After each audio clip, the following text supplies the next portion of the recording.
এক দুই তিন করে 103 দিন পার। 5ই আগস্ট দেশ ছেড়েছিলেন তৎকালীন প্রধানমন্ত্রী শেখ হাসিনা, আর আজ 14ই নভেম্বর বাংলাদেশে প্রত্যেক দিন পরিস্থিতির পরিবর্তন এবং যার রেশ ভারত এমনকি বিভিন্ন দেশে। সেই রেশ থেকে আজ কোথায় দাঁড়িয়ে বাংলাদেশ? আর 103 দিন 5ই আগস্টের পর থেকে ধারাবাহিক পরিস্থিতির এই পরিবর্তন প্রতি মুহূর্তে নজর রেখেছিলেন চিফ রিপোর্টার সত্যজিৎ মুখোপাধ্যায়। আজ জিরো আওয়ারে স্বাগত, আমি অভিক বসু, সঙ্গে রয়েছেন চিফ রিপোর্টার, এবং সেখান থেকে আজ বোঝার চেষ্টা করব যে হাসিনার বিরুদ্ধে ইন্টারপোলের দ্বারস্থ এবার বাংলাদেশ সরকার। রেড কর্নারের নোটিশ জারির আবেদন, কার্যত ভারতকেই এভাবে হুঁশিয়ারি মোহাম্মদ ইউনূস সরকারের। 18ই নভেম্বরের মধ্যে হাসিনাকে প্রত্যর্পণ করবে ভারত। নয়াদিল্লির সঙ্গে যোগাযোগ রাখছে বিএনপিও। অশান্ত বাংলাদেশে জ্বলছে পার্বত্য চট্টগ্রাম।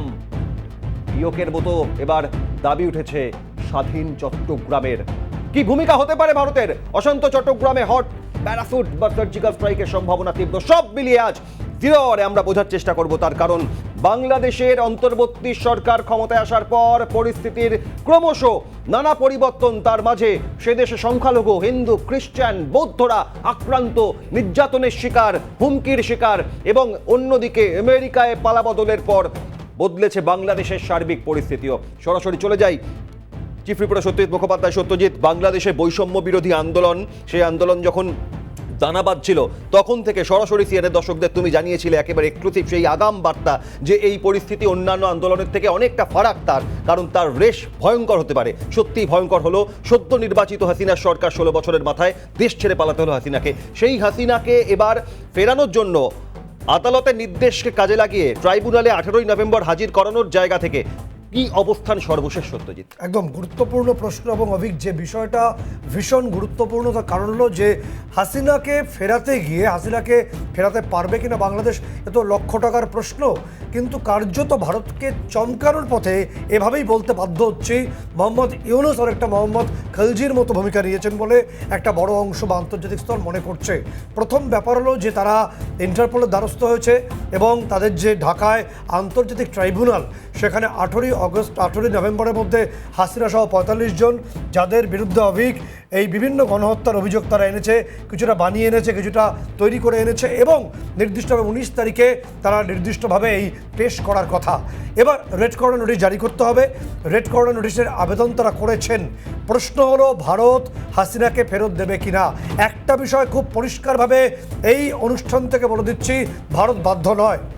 কারণ 2013 সালে বাংলাদেশের সঙ্গে যে বন্দি প্রত্যর্পণ চুক্তি হয়েছিল, তাদের নির্দিষ্টভাবে বলা হয়েছিল 16 সালে সংশোধন হয় যে উভয় দেশ তার রাজনৈতিক অবস্থান থেকে সিদ্ধান্ত নেবে, এবং ইন্টারপোল যেটা নির্দিষ্টভাবে ফ্রান্সে তার হেডকোয়ার্টার, তারা 190টা দেশকে নিয়ে তারা তাদের যে প্রক্রিয়া চালায়, তাদের কাছে এই ধরনের আবেদন করার পর, তাদের কাছে দোষী সাব্যস্ত হওয়ার পর একটা দীর্ঘ লম্বা একটা প্রক্রিয়ার মধ্যে দিয়ে ইন্টারপোল একটা দিকে অগ্রসর হয়।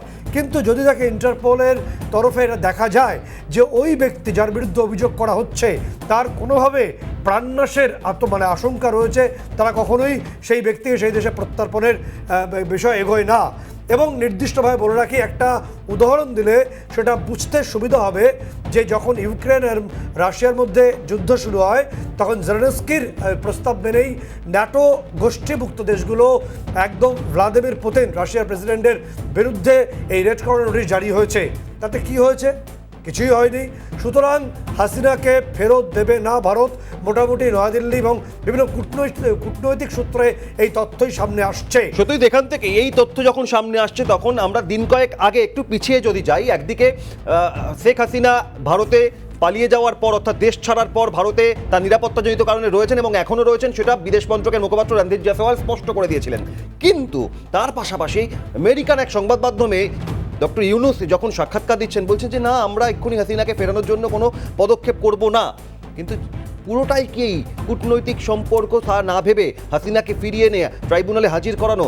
পালাবদল আমেরিকায় ডোনাল্ড ট্রাম্প যখন আবার ক্ষমতায় এলেন এবং তারপর যখন একটা তার আগাম বার্তা ডোনাল্ড দিয়েছিলেন যে বাংলাদেশের এই পরিস্থিতি আমি থাকলে হতে দিতাম না, এর জন্যই কি সিদ্ধান্ত বদল? একটা গিমিক। তার কারণ একদম গুরুত্বপূর্ণ প্রশ্ন যে নির্দিষ্টভাবে যেটা হচ্ছে তা হলো যে হাসিনাকে ফেরানোর প্রক্রিয়াটা ভীষণ কঠিন, এবং হাসিনা এভাবে দেশে ফিরবেন না, ভারত তাকে ফেরাবে না।